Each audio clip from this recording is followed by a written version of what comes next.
자, 잘 쉬셨습니까? 예, 그러면 올해가 이제 무슨 해라고 합니까? 토끼해입니까? 예, 개자가 우리가 비가 내린다, 이슬비가 내린다 하는 개자입니다. 우리가 개수할 때 보슬비가 내리는, 그 다음에 묘는 토끼인데, 제가 맹리 공부를 조금 했거든요. 맹리상으로 보면 이제 이 새싹이 돋아나는 그런 해입니다. 그러니까 새싹이 잘 자라려고 하면 하늘에서 비가 내려야 되지 않습니까? 그렇지 않습니까? 그런 해입니다. 그래서 우리 코로나도 그랬고 사실 상당히 구분이 안 좋았는데 원래 이제 하반기쯤 가면은 제 맹리상으로 그렇습니다. 좀 좋아지지 않을까 하는 생각입니다. 좋아질 겁니다. 자, 그 사이에 이제 질문이 두 가지가 들어왔는데 가셔버린 것 같은데 간척지 하시는 분? 아니요. 그래요. 그분 안 오시면 설명 안 드립니다. 자, 흰빛 입마름병 에 관해서 질문이 들어왔습니다. 나는 똑같이 농사 짓는데 왜 내 논에만 새일미 재배하는데 흰빛 입마름병이 많이 발생했느냐. 결국 핵심은 간단한 원리는 아주 간단합니다. 뭐냐면 욕심이 많으니까 그렇습니다. 질소비료 많이 주면은 연약해지지 않습니까? 잎색이 푸르다 못해 검정색으로 변하는 분들 100% 잎이 마릅니다. 흰빛 잎마름병 옵니다. 그러면 근본적으로 그 원인은 주로 이제 어디서 오느냐 하면 태풍이 지나가고 나면 흰빛 잎마름병 많이 발생하지 않습니까? 그러니까 바람 많이 부니까. 그럼 결국은 저것끼리 스치고 부닥치고 해서 생기거든요. 그러면 질소 비료를 줄이시든지 나는 질소는 무조건 사수해야 되겠다 하시는 분은 뭘 하시면 되겠습니까? 칼리, 칼리도 좋습니다. 칼리보다는 규산 시용을 하셔야 됩니다. 규산질 비료.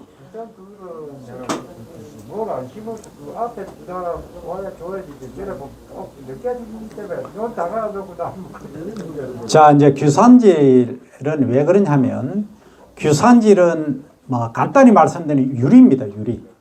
규산 자체가 고형으로 딱 되면 유리라고 생각하시면 됩니다. 이게 이제 액화시켜서 우리가 하고 그리고 이제 규산질비로 정부에서 보급해주는 그런 규산은 토양 시용하지 않습니까? 토양 검증하신 분 한번 손들어 보십시오. 본인 벼 재배논 규산이 몇 ppm이다 아시는 분? 이러면 안 되는데. 네? 아니, 이래 하시면 과학 영농이 안 되시는데. 우리가 세계 1위에 저는 목표가 하면 세계 1위를 해야지 만날 꼼떡하는 거는 별로 답이 없습니다. 우리가 380만 톤이 아니라 500만 톤 생산해도 팔아먹을 때가 있습니다. 농사를 못 지으니까 경제성이 없으니까. 아까 정부 정책은 그러합니다만 정부 정책을 떠나서 제가 다른 예를 하나 들겠습니다.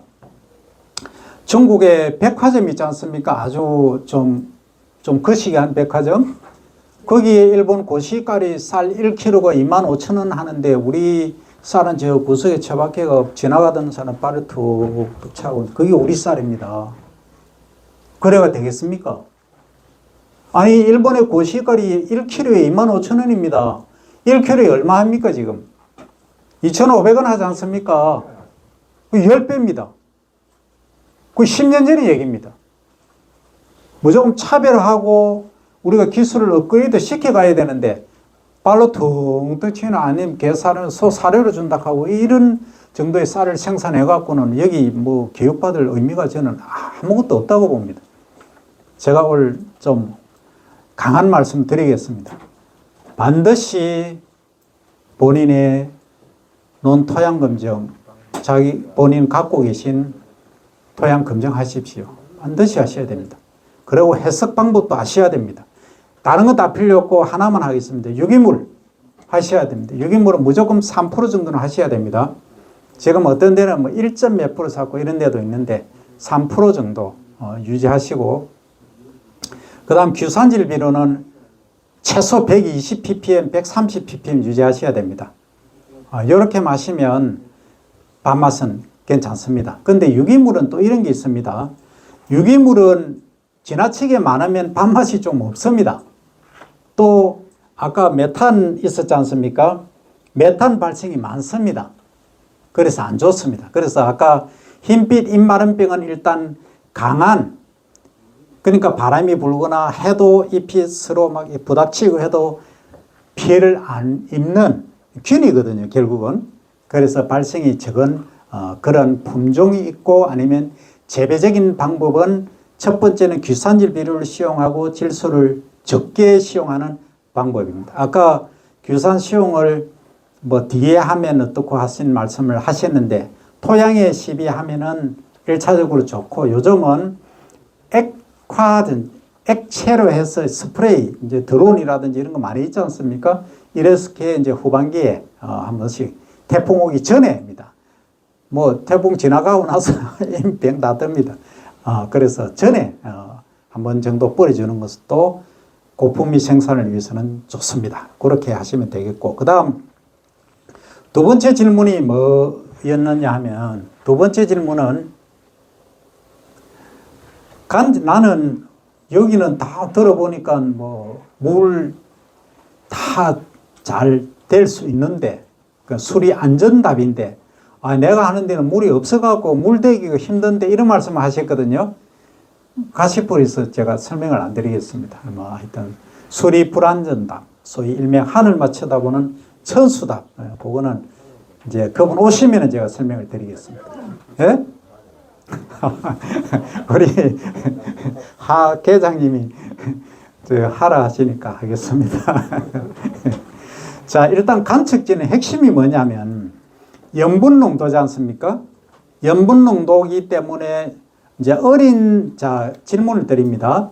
어린 아주 이제 새싹이 나서 자라는 거하고 어느 정도 자란 걸 옮겨 심는, 이양하는 거하고 비교했을 때 염분 농도가 높은 데서 잘 견디는 게 전자입니까, 후자입니까?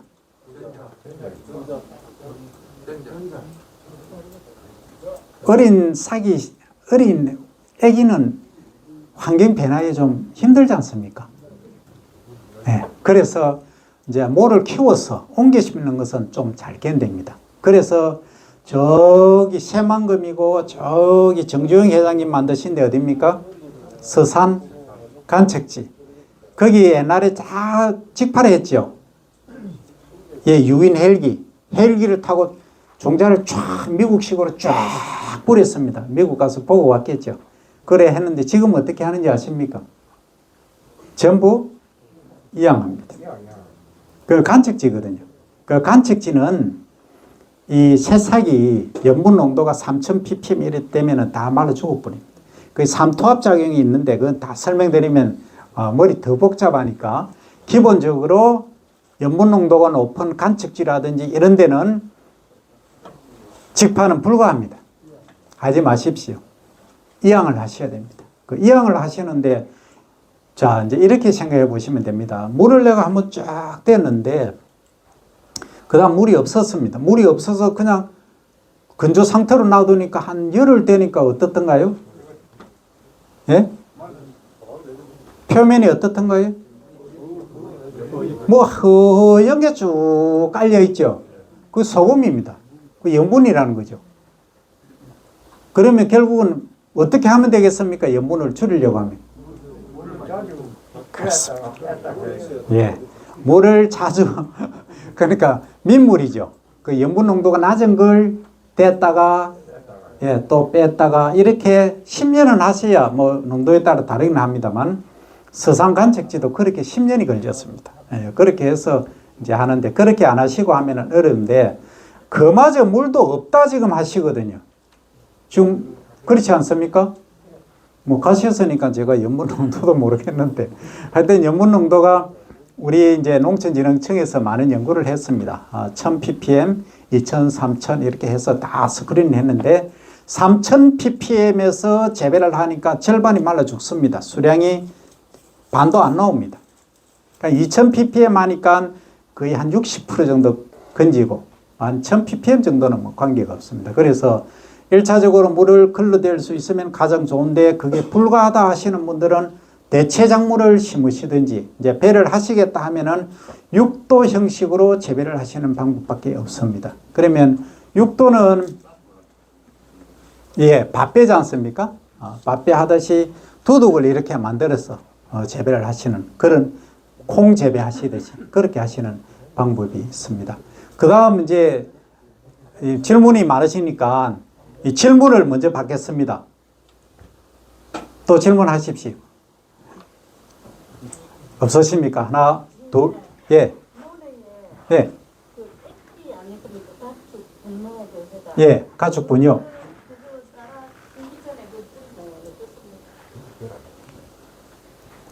아주 지금 제가 답하기 곤란한 질문을 하셨는데 제가 이제 한 사례라는 제 경험담을 말씀드리면 제가 이제 그 2005년 뭐 이때 농촌진흥청에 있었습니다. 그때 이제 제안을 하라 하길래 우리는 축산을 많이 하니까 이제 우리 사료 작물들은 거의 100% 수입입니다. 네, 수입인데 이제 분뇨가 많이 나오지 않습니까? 이걸 북한이 필요가 없으니까 북한에 공급하자 제안을 했습니다. 북한에. 그럼 철로를 딱 연결해가지고 딱 보내주고 북한에서는 딱 해가지고 하고 우리 한국 사람도 건너가고 해가 교류도 하자. 이래 하니까 채택이 안 됐습니다. 이 국책 사업을 해야 되고 북한 동의도 있어야 되고. 한데 어떤 분이 그러시더라고. 정말 좋은 비료를 주지. 똥냄새 나는 그걸 왜 정말 좋아하겠냐.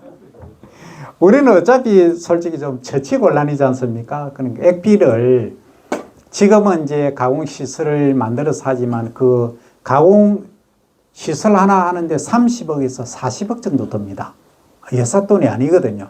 그래서 뭐 여러 가지 단계가 있습니다. 공기를 넣는 폭기조에서 해가지고 냄새 적게 하고 막 미생물 넣고 온갖 과정을 다 거쳐서 최종적으로 나와서 지금 기술은 냄새가 최저로 나는 액비를 만듭니다. 만듦에도 불구하고 뿌려놓고 나면 한 며칠은 그 한 200m 이내는 조금 거시기 합니다. 그죠? 그래서 제가 어떻게 말씀드려야 될지 모르겠는데 좋느냐 안 좋느냐는 작물 생육에는 좋습니다.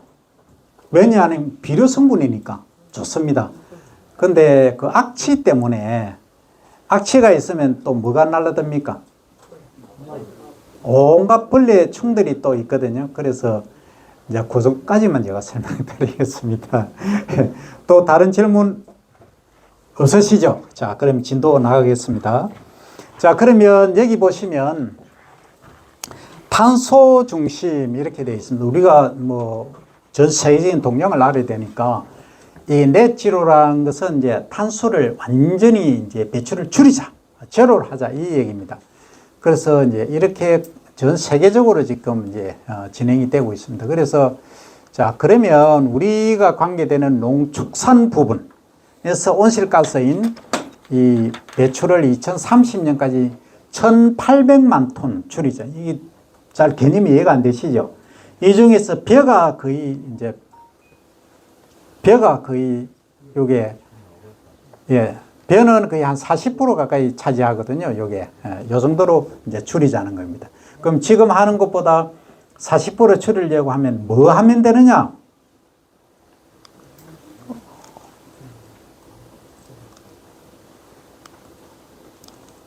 이거 하시면 됩니다. 이거. 아까 뭐라고 했습니까? 예, 챔버는 우리가 포집하는 거고 중간 물대기, 중간 낙수만 해 주셔도 요 목표를 달성할 수가 있습니다. 그래서 우리가 농촌진흥청, 농림축산식품부 등에서 열심히 지금 하고 있습니다. 올해는 저희가 이제 작년, 올해, 내년까지 의령군에서 이 챔버를 설치해서 가스 발생량을 계속 모니터링 하고 있습니다. 하고 있고, 이제 요것은 연구로 우리가 모니터링 하는 것이고, 실제 이제 농가 현장에서 하는 것은 이제, 작년에는 의령에서 이제 약 100여 농가가 참여를 해서 이게 이제 중간 낙수 아까 중간 물대기 말씀드렸죠. 예, 를 이제 실천을 하셨고 이제 올해는 어디냐면 거창군에서 시행을 하게 됩니다. 거창군에서 거의 한 100헥타르 훨씬 넘습니다. 120헥타르 정도가 참여를 합니다. 그러면 이제 거기는 중간 낙수를 반드시 하게 되죠. 하면은 이제 2030년까지 우리가 아까 목표 했던 것을 달성하게 되는 시발점이 됩니다. 그럼 그 다음에는 어디에 하느냐? 그 다음은 저도 모르겠습니다. 그 다음은 이제 사천시가 하게 될지 제 고향인 밀양이 하게 될지는 저도 모릅니다. 그래서 예? 그런 의미가 아니고 어쨌든 국책 사업으로 지금 진행이 돼야 됩니다. 그러면 이렇게 생각하시면 됩니다. 저는 참 안타까운 게 우리가 참 솔직히 얘기해서 저도 뭐 완전 도매 산골에서 태어났고 촌놈 아닙니까? 촌놈인데 막말로 생고생해서 농사지가 옛날에 뭐 기계도 없던 시절에 이게 뭡니까? 뭐라 그러지? 원동 이게 돌리고 하고 그 시절도 있었고 발로 밟는 이 시절도 있었지 않습니까? 저 그거 다 했습니다. 제가 원래 59인데 다 하고 촌에서 자랐습니다. 안 한 거 같이 보이지만은 저 일을 딱 시작하면 저보다 잘하실 분 한 2분밖에 안 계십니다. 삽질부터 시작해서 실제 그렇습니다. 제가 이제 과거 얘기하면 제가 어릴 때 운동을 하고 힘이 좀 좋았습니다. 지금 한 12kg 뺐거든요. 지금. 네, 작년에 비해서 거의 10개월에 12kg 뺐습니다. 그 뭐 비법 다음에 또 말씀드리고 유튜브 보시면 됩니다. 그리고 이제 제가 이 힘이 좋고 하니까 할아버지하고 아버지가 제 일 시켜 먹으려고 이걸 촬영하고 있습니다. 유튜브. 제 할아버지는 돌아가셨으니까 아버지한테 보여드리겠습니다. 제가 이제 농구를 나왔습니다. 농구. 공부를 못 했으니까 농구를 그 당시에 갔는데 그게 아니고 할아버지가 이제 저를 꼬신 거죠. 오토바이 사줄 테니까 네 농구 가라 해서 제가 농구를 갔습니다. 그 고등학생이 오토바이 타고 다니면 지금 어떻게 됩니까? 네? 불량 소년입니다. 불량. 제가 그 오토바이 타고 3년간 뭐 농구를 다녔습니다. 그래서 농구 다니면서도 원예, 축산, 화예 뭐 싹 제가 다 공부를 했습니다. 그래서 하여튼 제 뭐 이뿐만이 아니고 다른 분야도 조금씩은 다 지금 알고 있거든요. 그래서 이 교감하는 우리 농업 교육을 하다 보면 교감이 돼야 되거든요. 그래서 뭐 저보다 농사 경력이 여기 계신 분 중에 한 10년 정도 많으신 분들도 계시는데 제가 다 보면은 진짜 옛날에는 생고생을 했지 않습니까? 이 와롱와롱합니다. 이 바른 거. 그 다음 원동 이거 아버지가 어디 다른데 타작해 주러 가시면 따라가가지고 돌려주고, 예, 그래 했습니다. 그래 하도 힘들어가 집 이거 던지지 않습니까? 집더미, 우리 송 사장님 잘 모르시죠? 집더미 던지면 그 하도 힘들어가고 안에 구멍 뚫어가 거기서 자고 이랬습니다. 그 정도로 이제 힘들게 해서 지금 이렇게 해왔는데 쌀이 남아돈다고 완전히 뭐 취급을 하고 있지 않습니까? 실제 그렇습니다. 그래서 얼마 전에 제가 쌀 전문 단톡방에 들어가서 쌀을 막 갈아 엎더라고요, 배를. 그거는 제가 가슴이 얼마나 아픕니까? 쌀을 제가 하는 사람으로서 또 교육도 하고 연구하는 사람으로서. 그래서 이거는 농심이 아니니까 이렇게 말고 다른 대안을 찾아봅시다 하니까 막 저를 억수 비난을 하시더라고요. 그래서 할 수 없이 제가 빠져나오는데 제가 하는 목표는 그렇습니다. 이게 뭐 사람 한둘이 모여서 될 일도 아니고 그래서 전국에 지금 우리가 조직이 잘 돼 있거든요. 그래서 쌀 전업농도 있으시지만 전력별 공동체 있지 않습니까? 이런 분들이 함께 모여서 결국은 아까 말씀드린 대로 미질 밥맛이거든요. 품질입니다. 그러니까 외관상으로 봤을 때 완전미율이 높아야 되고 그 기준은 몇 프로입니까? 95% 이상이 돼야 됩니다. 반드시 맞추셔야 됩니다. 그래 이것은 우리가 RPC에서 하실 수 있지 않습니까? 조금 내가 좀 완전미율을 줄더라도 완전미율을 높이는 도정 수율이라고 하죠. 좀 높이는 쪽으로 가시고 질소비를 조금 줄이시고 규산질 비료 증량을 하시면은 밥맛도 좋고 봤을 때 완전미율도 높고 그리고 요 저탄소 농법도 실천을 하실 수 있는 겁니다. 그래서 이제 저탄소 농법이란 말이 지금 이제 제가 처음 나왔습니다. 이게 아까 CO2 이산화탄소는 탄소 하나고 산소가 두 개였는데 이것은 탄소가 하나고 메탄이 4개입니다. H가 4개입니다. 메탄이 아니고 H가 4개. 여기를 이제 메탄이라고 하는데 이것을 줄이는 농법으로 가자 하는 겁니다. 그래서 이 핵심은 뭐였느냐면 중간 물때기 2주간은 최소하자. 그 많게는 3주 정도 했으면 더 좋겠다 하는 겁니다. 그 이후에 출수 이후에 물을 얕게 되기나 걸러대기 정도 하면은 더 좋다 하는 겁니다. 그렇게 하면은 지금 이제 저는 어떤 생각을 하느냐 하면 지금 이제 정부에서 우리가 농업 관련해서 총 경제성이 얼마냐면 한 42조 정도 됩니다. 42조 정도 되는데 벼가 지금 얼마인지 아십니까? 6조 한 3천억 정도 됩니다. 그 다음에 뭐가 제일 많겠습니까? 단일 품목으로 말씀하십시오. 경종 말고 축산, 양돈입니다. 양돈, 돼지입니다. 돼지가 쌀하고 뭐 비등비등한데 돼지가 지금 좀 높아가고 이렇게 있습니다. 돼지.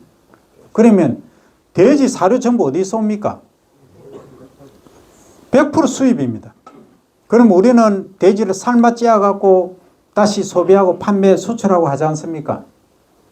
그렇지 않습니까? 그럼 결국은 뭡니까? 돼지 키우니까 뭐가 발생됩니까? 가스 발생되면 책임은 누가 집니까? 그 메탄이라든지 지구온난화 가스는 우리가 다 지금 배출을 다 하고 있지 않습니까? 그런데 돈은 누가 봅니까? 우리가 다 벌지 않습니까? 그래서 돈을 많이 버니까 뭐 탄소세 내도 뭐 문제는 없는데 최대한 우리는 경종에서만은 벼 재배에서만큼은 줄이자 하는 겁니다. 그리고 밥맛을 좋게 하자. 좋습니다. 저는 우리 이제 쌀에 대해서 뭐 1조 솔직히 638조가 원래 예산이지 않습니까? 지금 뭐 추경 뭐 얘기도 나옵니다만 30조 뭐 얘기도 나옵니다만 어쨌든 638조, 600조라고 잡아본들 1조가 뭐 돈입니까? 돈이다 하시는 분 계시거든요. 제 눈에는 그 돈으로 안 보입니다. 1조가. 630에 대해서 몇 프로입니까? 왜 그러냐? 자, 저는 뭐 우리끼리라고 하는 얘기가 아닙니다. 자, 하루 굶고 사실 수 있는 분, 이틀 굶으실 수 있으신 분, 좋습니다. 막 그러면 3일 굶고 나는 살겠다 하시는 분, 죽겠죠. 두 끼만 굶어도 죽습니다. 거의 반. 그 뭐 단식하는 경우하고 다릅니다. 결국은 이제 다른 측면으로 제가 말씀을 드리면 그럼 좋습니다. 그러면 쌀이 우리 주식이고 그러면 제가 미국에 있을 때 우리 보스가 이럽니다. 한국에서 이제 손님이 오셔서 제가 이제 소개를 하고 하는데 아니 저한테 슬쩍 너고 우리 쌀 싼데 그 당시에는 6분의 1 가격이었거든요. 우리보다. 우리 쌀 싼데 너가 먹어. 너가 말 놓고 쌀 농사 벼 재배하노. 딱 이랍니다. 그러니까 저보다 위에니까 제가 함부로 뭐 그 당시에는 말은 못 했죠. 그럼 어떻게 해야 되겠습니까? 말은 이렇게 해야지. 예? 그래 제가 이래 얘기합니다. 너가 가라면 뭐 100년 좋다. 100년 정도 계속 우리한테 쌀 공급해 줄래? 요 가격에 계속 해 줄래? 그럼 뭐라 합니까? 이라고 말합니다. 그럼 무슨 얘기냐? 이 주식이라고 하는 것은 우리가 인위적으로 하루아침에 바꿀래야 바꿀 수가 없습니다. 이 위라고 하는 것은 배꼽시계라는 건 무섭습니다. 지금 한 끼 우리 12시, 11시 50분 되면 꼬르륵 꼬르륵 배에서 지금 소리 나기 시작합니다. 근데 이걸 굽는다? 한번 몇 번 해보십시오. 사람 축 나갖고 저는 인위적으로 뺐지만은 자동으로 12kg 다 빠져버립니다. 살이란 거는요, 하루아침에 무너져 내립니다. 쑥 흘러내립니다. 그게 살이거든요. 그게 뭡니까? 단백질하고 지방, 결국 그거지 않습니까? 이 살이란 거. 그래서 주식은 한 끼, 두 끼만 먹어도 우리가 안 먹어도 견디기 힘든데, 그럼 좋다. 가격은 저거 6분의 1, 4분의 1에 공급한다고 하더라도, 그러면 저거 흉년 들면 누가 책임질 건데? 우리 밀 있지 않습니까? 우리 밀. 아까 소장님 말씀하실 때 0.8% 자급률 말씀하셨죠? 그렇지 않습니까? 우리 밀 생산 거의 없습니다. 우리 밀 살리기 운동 본부 있지 않습니까? 여기서 뭐 일부 조금 하고, 뭐 우리 쌀, 뭐 빵, 뭐 제과 조금 하기 위해서 술, 뭐 여기 진주 건곡에 가면 뭐가 있습니까? 안전뱅이 밀 있죠. 예, 노벨상 받았지 않습니까? 그거 가지고 그 안전뱅이 밀, 이 정도 뭐 하고 거의 없습니다. 그런데 우리가 밀 소비량 얼마인지 아십니까? 쌀은 지금 52kg, 3kg밖에 안 됩니다. 쌀 1인당 1년 소비하는 게 53kg 정도입니다. 그 밀은 얼마나 되겠습니까? 밀은 76%입니까?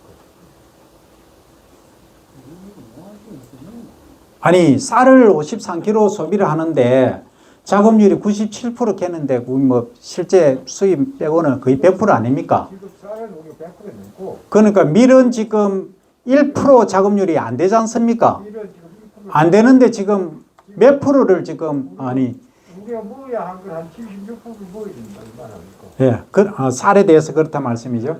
그래서 그러면 킬로그램으로 따지면 34kg, 5kg 정도 먹습니다. 그럼 쌀보다 한 8kg밖에 차이가 안 난다는 거죠. 그렇게 먹는데 우리의 식량 주권을 어디다 지금 맡겨놓고 있습니다?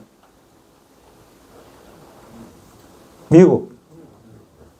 그 다음에 뭐 우크라이나 사태 일어났죠. 우크라이나는 우리하고 소통 경로가 조금 다르긴 합니다만 주로 미국입니다. 캐나다, 미국, 러시아 저쪽하고 국제적으로 체인이 연결돼 도니까 어차피 똑같습니다. 거의 다 수입에 의존하지 않습니까? 그럼 그네들이 이 앞에 우크라이나, 러시아 전쟁이 일어났을 때 어땠습니까? 어디서 돈 벌었습니까? 사료에서 겁나게 돈 많이 벌었죠.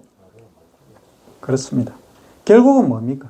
안 먹으면 안 되니까 우리가 지금 34kg, 5kg 소비하는 밀을 우리 주권을 어디다 지금 맡겨놓고 있다는 겁니까? 전부 외국에 다 맡겨놓고 있습니다.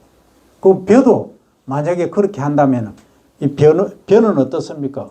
논에다가 공장 짓고 다른 건물 다 지어버리고 절대농지 다 없애버리고 하면 어디로 가겠습니까?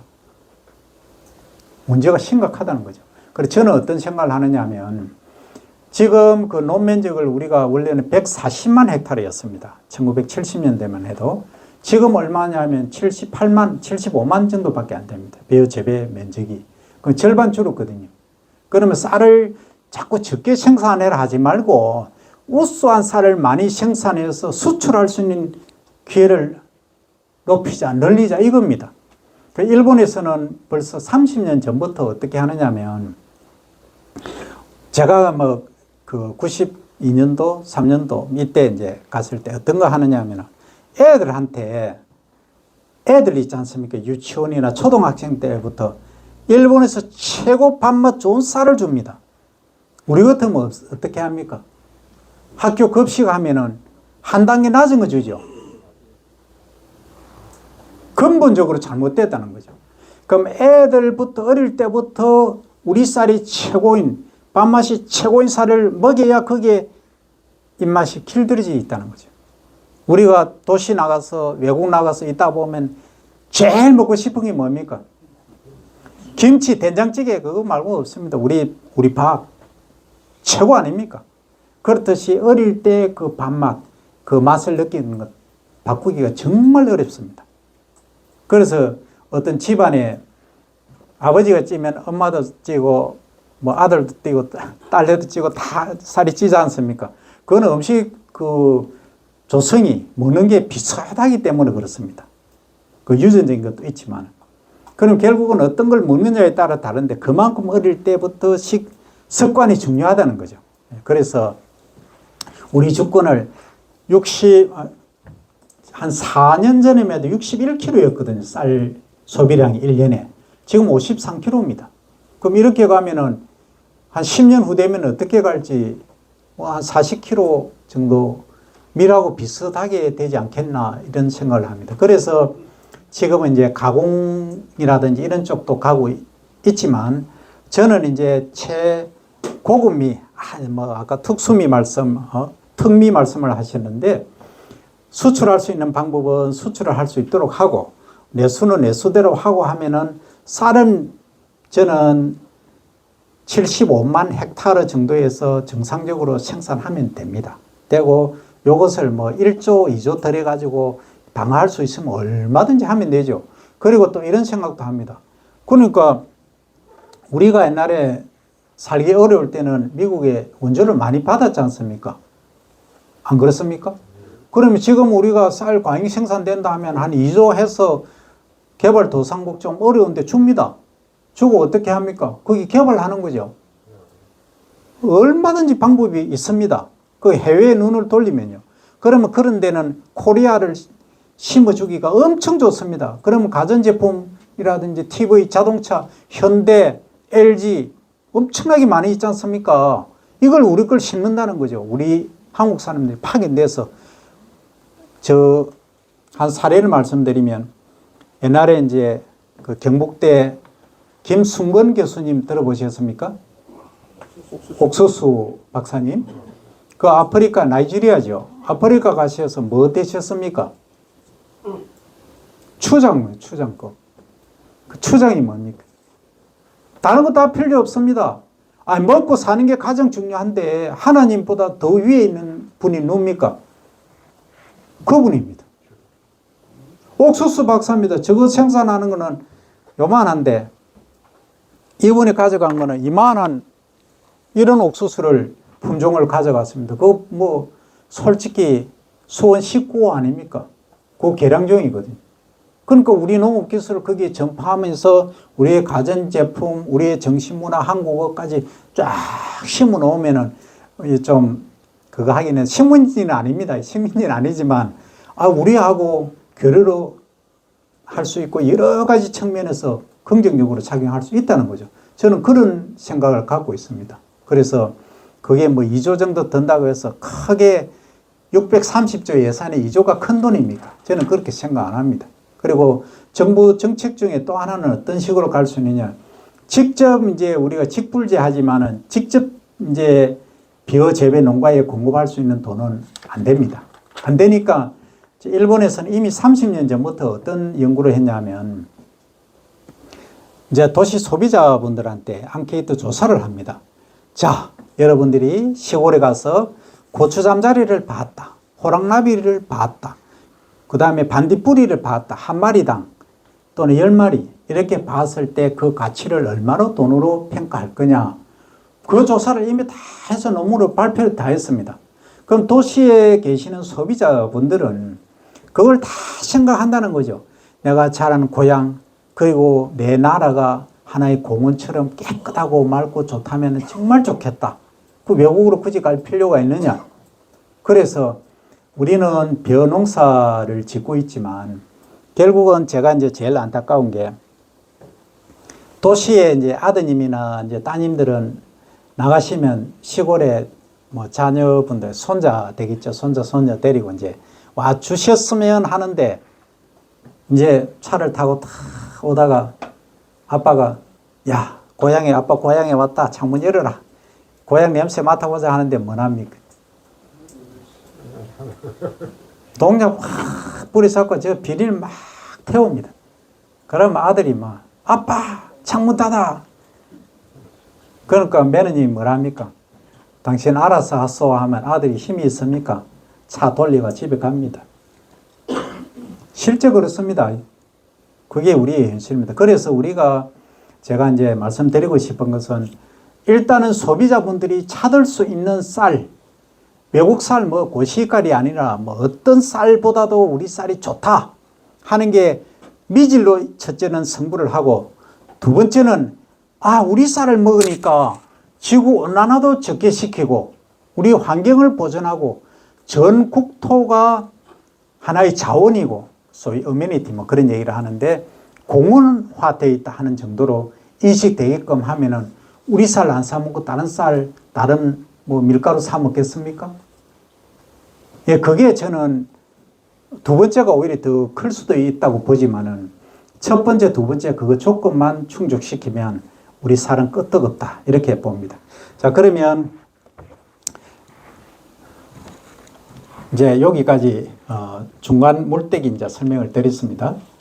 그래서 이제 벼 재배는 이제 메탄이 이렇게 이제 국제적으로 배출이 되고 이제 전체 배출량의 41%다 하는 겁니다. 40% 정도 보시면 됩니다. 그래서 이렇게 저렇게 했을 때 이제 중간 물때기를 하니까 계속 물을 댄 거하고 중간 물때기를 하니까 요 정도로 그러니까 0.5 정도, 6 정도 보시면 됩니다. 절반 정도 이제 줄인다.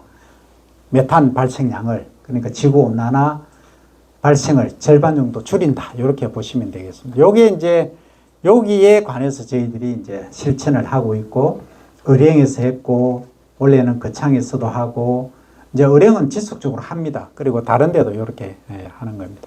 그래서 다음에 이제 최대 이제 63% 온실가스를 줄이고 농업 용수 이렇게 하니까 물량을 또 줄일 수 있죠. 그러니까 거의 30% 가까이 물되는 양을 또 줄일 수 있는 거죠. 그 이 물을 이제 다른 데 또 활용할 수 있고 수량은 이제 여기에 이제 의구심을 가지시는 분들이 많이 계시는데 요거는 제가 성적으로 보여드리겠습니다. 제 유튜브 보시면 다 나옵니다만 자 일단 뭐 나머지 부분들은 그냥 그렇게 진행을 하겠습니다.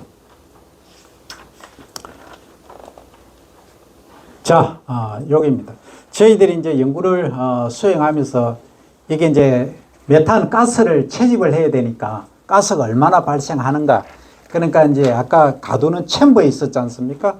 챔버에 관한 이제 어떻게 할 거냐 이런 논의들.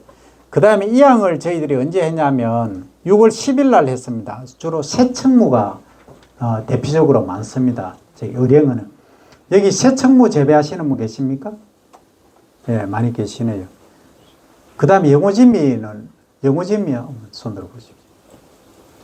예, 한 10분 정도 되시네요. 그럼 나머지 다른 분들은 세일미입니까? 그러면 토요일까지 싸워서 막한 몇대 하다가 막 그래 작년 같은 지압기고 뭐가 영어진리가 토요일이 있으면 거기 이제 태양이 많이 그런 데는 좋는데 이 골짜 같은 데는 깨터 많이 온 데는 토요일 많이 왔어요. 자 이제 어떤 말씀이 나오냐면 영호진미가 밥맛이 영남과 호남을 통틀어서 밥맛이 가장 좋은 쌀이 영호진미다 이렇게 해서 영호진미라고 나왔거든요. 나왔는데 지금 하신 말씀은 그 햇빛이 조금 적게 드는 중산간지 이런 데는 도열병이 많이 발생한다 이런 말씀을 하셨거든요. 그러면 이제 여기서 그 핵심은 뭐냐면 아까도 말씀드렸듯이 병이라는 것은 내가 약하면 면역력이 약하면 우리 코로나 때 정부에서 어떻게 했습니까? 어떤 분들 위주로 백신을 먼저 맞았습니까? 노약자분들. 그렇죠. 그러면 노약하기 때문에 약하기 때문에 연세 드시고 면역력이 약하기 때문에 이 병에 대한 저항성이 약한 거거든요. 도열병도 마찬가지입니다. 그러면 자 도열병이 많이 발생할 것 같다. 기존에 많이 발생해 왔다 하면 어떻게 하셔야 되겠습니까?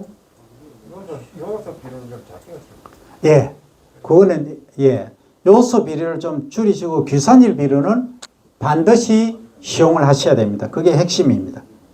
그 다음에 예, 규산질 비료를 시용하시면 얘가 어떻게 수광태세라고 합니다. 위에 잎은 요렇게 위로 쫙 섭니다. 빳빳해집니다. 그 다음에 약간 밑으로 내리면서 각도를 이렇게 줍니다. 그래 안 하고 규산질 비료 적게 주고 질소 많이 주면 어떻습니까? 잎이 쭉 처집니다. 그러니까 수광태세, 그러니까 햇빛을 받을 수 있는 태도 자체가 엉망입니다. 그러면 어떻게 됩니까? 바람이 잘 안 통하죠. 햇빛이 안 들어오니까. 그럼 밑에는 물이 있지만은 전체적으로. 그러면 몽고병 방금 말씀하셨죠. 우리 현대 말로는 입집 무늬 마른병. 이게 다발합니다. 발생이 많아집니다. 그래서 전체적으로 모든 병의 근원은 뭡니까? 건전재배입니다. 그래서 요즘 나온 게 소식재배 들어보셨습니까? 소식재배 다른 말로 뭡니까? 예. 드무모 신기. 예. 이런 말까지 지금 나올 정도로 그렇게 가고 있습니다. 그래서 드무모 재배는 뭐 설명드리려면 자료 다 있고 한데 간단히 말씀드리면 이렇습니다. 널쩍널쩍하게 지금 보통 30cm, 14cm 많이 심으셨죠? 지금까지 그랬지 않습니까? 이항기 가지고 이항하실 때. 그러면 이렇게 하시면 됩니다. 30cm, 25cm 정도 심으시면 드무모 심는다. 이렇게 생각하시면 됩니다. 되셨습니까? 생강 주스는 얼마나 됩니까? 그렇게 하면 보통 이제 1제곱미터에 30, 15 하면은 22.2본이거든요. 그건 3.3이니까 70, 한 5본 정도 되지 않습니까? 드문모 하면 한 40개 정도여서 45개 정도 됩니다. 그러면 이게 가는 수량에 문제가 없느냐? 그 미질은 문제가 없느냐? 답을 해보십시오. 제가 질문을 드렸습니다. 어떻게 했습니까?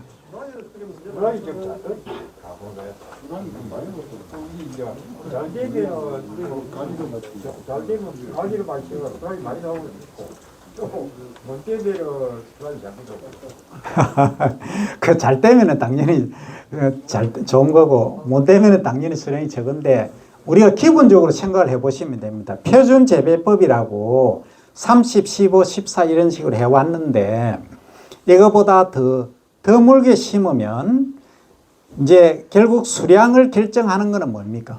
결국은 이 이삭수 아닙니까? 첫 번째. 그죠? 그 이삭수가 거의 한 40% 줄었지 않습니까? 드물게 심으니까. 막 간단히 절반 줄었다고 가정하겠습니다. 절반 줄었다. 그러면 줄은 절반을 어디서 메꿔야 됩니까? 이삭에 붙어있는 알맹이 수죠. 나달수. 이삭당 나달수. 그 다음에 나달의 무게. 그죠? 그걸 뭐 1립중 또는 우리 1000개로 하니까 1000립중 이렇게 하는데 그 다음에 등 숙률이죠. 뭐 200개 달렸으면 200개 중에 뭐 190개 정도가 등숙이 돼야 되는데 알맹이 안 차는 애들이 많다는 거죠. 그러면 드물게 심으면 일단 이 분을 수가 많아야 되지 않습니까? 이삭 수가 많아야 되니까. 그럼 이삭을 확보하는데 시간이 많이 걸립니까? 적게 걸립니까? 많이 걸리죠. 많이 걸리니까 큰 놈도 있고 작은 놈도 있고 뭐 수준차가 다양하겠죠. 그 다음에 빨리 익는 놈도 있고 늦게 익는 놈도 있겠죠. 특히 평야지는 좀 덜 문제입니다만 중산간지는 어떻겠습니까? 조금 애로사항이 있겠습니다. 그죠? 네, 그런 점들을 생각하면 지금 이제 진흥청의 연구 결과는 거의 수량이 크게 차이가 안 나는 걸로 나와 있습니다. 오히려 이제 병을 적게 하기 때문에 오히려 좋을 수도 있다. 이렇게 하고 있는데 제가 단정적으로 지금 말씀은 못 드립니다. 못 드리고 요거는 이제 각 지역별 특성도 있고 하니까 우리 하 계장님하고 이제 다 그거 들으셨으니까 사천시 특성에 맞게끔 하셔야 됩니다. 왜냐하면 제가 이제 옛날에 어떤 경험이 있느냐면 어떤 품종이 이제 농민분들이 저한테 요청을 어떤 품종이 좋습니까 해서 저는 당연히 이 품종이 옛날에 호품배 있지 않습니까? 호품배가 이제 처음에 나왔을 때 수량도 좋고 밥맛은 그렇게 크게 안 나쁘고 했는데 뭐 호품배를 추천하라면 호품배 추천합니다 했는데 아이고 제 강의 들으시는 분 쟤를 그렇게 좋아하시는지 처음 알았습니다. 호품배를 거의 다 심으신 겁니다. 그럼 뭐 연락이 와 교수님 호품배 난리 났습니다. 아 왜요 하니까 발화가 안 된다는 거죠. 그러니까 호품배 심으라 하면 제가 그 교육을 호품배는 열대성 피가 인디카 피가 있기 때문에 약간 높은 온도에서 발화를 하고 저거 뭐 병을 해야 되는데 그거 안 하고 혹분배가 좋다 합니다. 이런 식으로 해놓으니까 옛날에 하시던 방식 그대로 하신 겁니다. 그 발화가 잘 안 되죠. 피가 다른데 우리가 옛날에 그 통일배 있지 않습니까? 통일배하고 피가 거의 비슷합니다. 그 동남아 친구들 카레라이스 먹는 그 쌀하고 비슷하죠. 우리 군대에서 먹으면 돌았으면 한 시간 있으면 배고픈 거, 일명 알약미라는 거, 그 인디카거든요. 길쭉길쭉한 거. 그 피가 많이 섞여 있습니다. 그렇다 보니까 농가 입장에서는 좋죠. 수량도 많이 나고 좋은데, 뭐 초반에 이제 그런 문제가, 그래 어떻게 하셨습니까? 예, 뭐 몇 도시에서 발화를 시키고 한데 나눠놓으면 나고 안 나눠놓으면 안 나고 배는 그대로입니다. 그 교수님 큰일 났습니다. 하더라고요. 아차, 제가 큰일 났구나.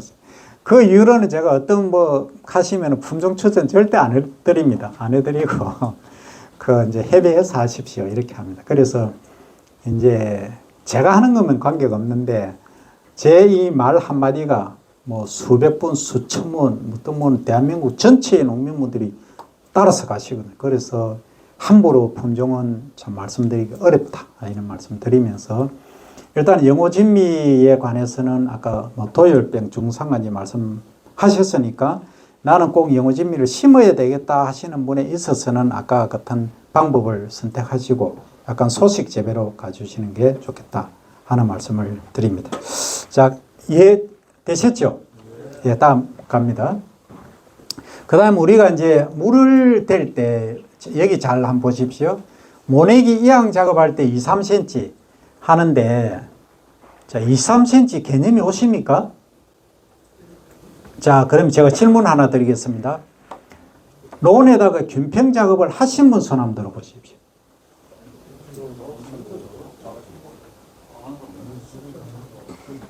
수평 작업. 예, 레이저 균평기로 다 하셨습니까?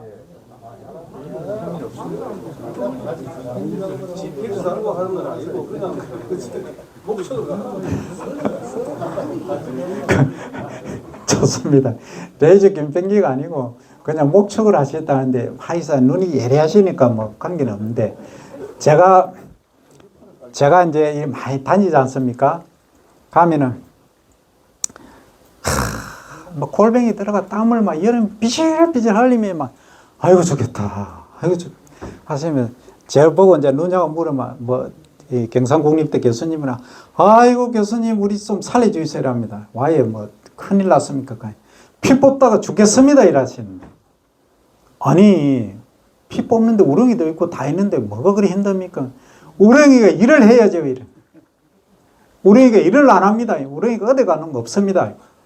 우렁이 농법 하시는 분 손 들어보십시오. 예. 자, 그 간단히 현장에서 일어나는 문제니까 설명을 드립니다. 우렁이 농법 하실 분들은 반드시 레이저 균평 작업을 하셔야 됩니다. 그 왜 그러냐면 우렁이를 주로 뭐 중패든 치패든 넣으시지 않습니까? 넣으시면 얘가 우렁이가 높은 데는 못 갑니다. 물 따라 이동합니다. 물 없는 데는 못 갑니다. 그럼 어떻습니까? 피나 잡초 발생은 물이 주로 없는 데서도 발생하지만 우렁이가 안 갑니다. 그러니까 균평 작업 된 데는 차이 나면 한 3cm 정도 차이 납니다. 제가 해보니까 물 딱 대보면 압니다. 그런데 균평 작업 안 한 데는 높고 낮음이 차이가 한 10cm, 어떤 데는 15cm 늘은 데는 그렇게 차이 납니다. 내는 물 댄다고 뭐 소위 이빠이 됐는데 가득 됐는데 어떤 데는 마른 그 논바닥이 보입니다. 실제 그렇습니다. 그러면 우렁이 넣어본들 아무 의미가 없습니다. 그럼 그거 막 풀 뽑는다고 막 이렇게 되거든요. 이런 식으로 뻥뻥 이렇게 피가 막 붕붕 솟아 있습니다. 그럼 나중에 되면 어떻습니까? 안 되니까 예치기를 들고 가고 예치기로 막 예치를 다 해봅니다. 하다 보면 벼고 뭐고 하나도 없습니다. 그냥 막. 그 나중에 되면 구멍이 뻥뻥뻥 멸구멍 것처럼 뻥뻥 다 뚫려버립니다. 그러면 이제 그 직파 하셨다니까 직파도 그런 문제가 있었을 겁니다. 그러면 결국은 레이저 균평기라든지 균평 작업을 반드시 하셔야 됩니다. 요즘 제가 저게 이제 진주국제농식품 박람회 갔더니만 어떤 기계가 나오느냐 하면은 물대에 놓고 설해하는 거 있지 않습니까? 있더라고. 그게 쫙 이제 논두렁이 있으면 지가 딱 받쳐가지고 쭉 가더라고. 그거는 이제 유기물 표토를 갖고 하니까 유기물 여기 있는 걸 제가 끌고 가고 하니까 조금 이제 그런 건 있겠더라고요. 하지만은 안 되면 그거라도 하셔서 균평 작업을 반드시 하셔야 됩니다. 그게 첫 번째입니다. 그러면 우렁이가 제대로 일을 하거든요. 그래서 그렇게 해주시면 허리 휘어가지고 아이고 죽겠다 하는 말씀은 안 하실 수가 있을 것 같습니다. 자, 그 다음 또 우렁이 넣으실 때 실제 우렁이는 지폐가 가장 좋습니다.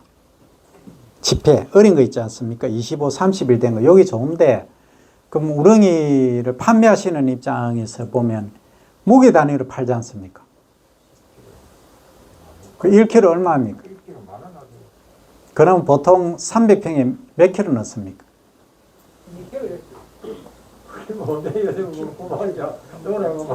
성패 넣으면 한 4, 5kg 넣어야 되고 지폐 넣으면 1kg 1kg 안 넣어도 됩니다. 500g 넣어도 됩니다. 지폐 넣으면. 근데 이제 그거는 다 아시니까 그래서 이제 사실 이게 있습니다. 지폐를 넣으면 일찍 넣어야 되거든요. 로타리 칠 때 넣어야 됩니다. 로타리 치고 바로 넣어야 됩니다. 이제 그런 게 있습니다. 그런데 일단 이제 뭐 중패나 뭐 성패로 넣는다고 가정하시고 넣으시는 방법이 이제 문제입니다. 이 통에다가 소위 밖에서 이 통에다가 탁 담아 이 한 붓고 저가 한 붓고 저 끝에 한 붓고 세 번 붓고 이제 일 다 했다 하고 가시거든요. 그죠? 가시면 얘가 저 끝까지 이동합니까? 어떤 분들은 이동 잘 한다 하시거든요. 그 다음날 가보니까 막 쭉 가이더라 하시거든요. 절대 고르게 안 갑니다. 절대 안 갑니다. 그래서 요걸 최소 10등분 하셔가지고 바가지 조그마한 거 해가 스르륵 스르륵 해가 앞에 마시지 말고 뒤에 가서도 스르륵 스르륵 이래 해주셔야 됩니다. 그래야 거의 고르게 분포를 하거든요. 그러면 잡초 방제 거의 됩니다.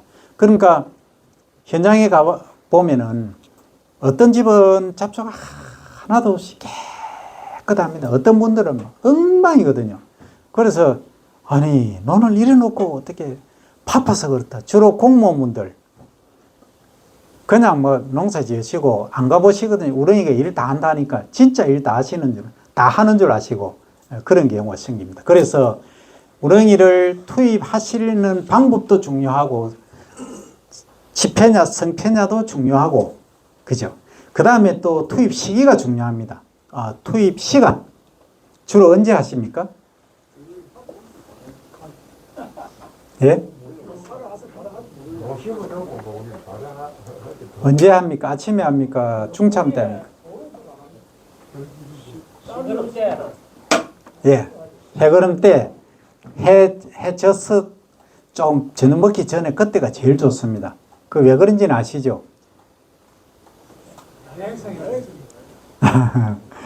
그 치는 뭐 양이성이 그건 제가 잘 모르겠고 그거는 연구를 안 해봤습니다.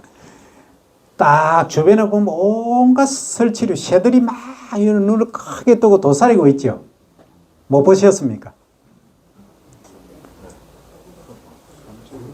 외가리부터 시작해 백로까지 뭐 온갖 애들이 다 도사리고 있습니다. 그러면 주인 딱 가지 않습니까? 한 대 부어 넣으면 뭐 먹기 얼마나 좋습니까? 한 번에 끝내버립니다. 예. 그 다음에, 예? 잘안 먹던데. 잘 안 먹기는 왜 안 먹습니까? 옛날 그 보조 아십니까? 그거는 항시가 보면 답지 보고 요거는 보게는 항시가 거두고 잘 보고 뭐 이거 잘 보고 있다가 날아가고 있더라고. 그래서 이제 그거는 뭐 잘 모르겠는데 일단 황새나 이런 외가리 이런 애들이 다 도사리고 있다가 그거 뭐 안 덮고 그러면 툭 이래 하겠습니까? 다 집단에 목적이 있고 이유가 있습니다. 가보십시오. 껍질만 남아 있습니다. 그리고 얘는 정확히 하셔야 됩니다. 이름이 그냥 우렁이가 아니고 왕우렁이입니다. 왕우렁이. 얘는 알을 놓습니다. 핑크빛 알을 놓습니다. 이 토종 우렁이는 알을 놓는 게 아닙니다. 새끼를 놓습니다. 그게 엄연히 다릅니다. 그러니까 왕우렁이는 이게 소위 도입종입니다. 그러니까 우리가 왕 들어간 것도 있지 않습니까? 왕개구리처럼 생태계를 이업하는 생태계의 이업종입니다. 그러니까 왕우렁이는 생태계 이업 2종이고 왕개구리는 생태계 이업 1종에 포함됩니다. 국제적으로 학술적으로 다 증명이 다 되어 있습니다. 그렇게 지금 분류를 하고 있습니다. 그런데 어떻게 해야 되느냐 하는 거죠. 그럼 왕우렁이를 써야 됩니까? 말아야 됩니까? 안 써야 되겠죠. 생태계를 이어가니까. 그럼 서지 마십시오 하면 난리 나겠죠. 친환경 한다면은 왕우렁이 없이는 뭐 될 일이 아닙니다. 그죠? 그래서 지금 이제 우리 진흥청에서도 그렇고 뭐 추천은 안 합니다. 추천은 안 하지만 뭐 알아서들 하시면 됩니다. 라고 말씀을 하십니다. 그냥 알아서 하시면 됩니다.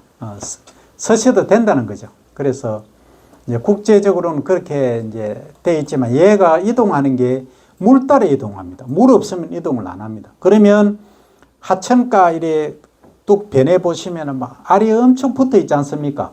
그 물 있는 데는 다 이동하거든요. 그 점만 주의를 하시면 됩니다. 그래서 만약에 직파를 하시는데 담수직파를 하시지 않습니까?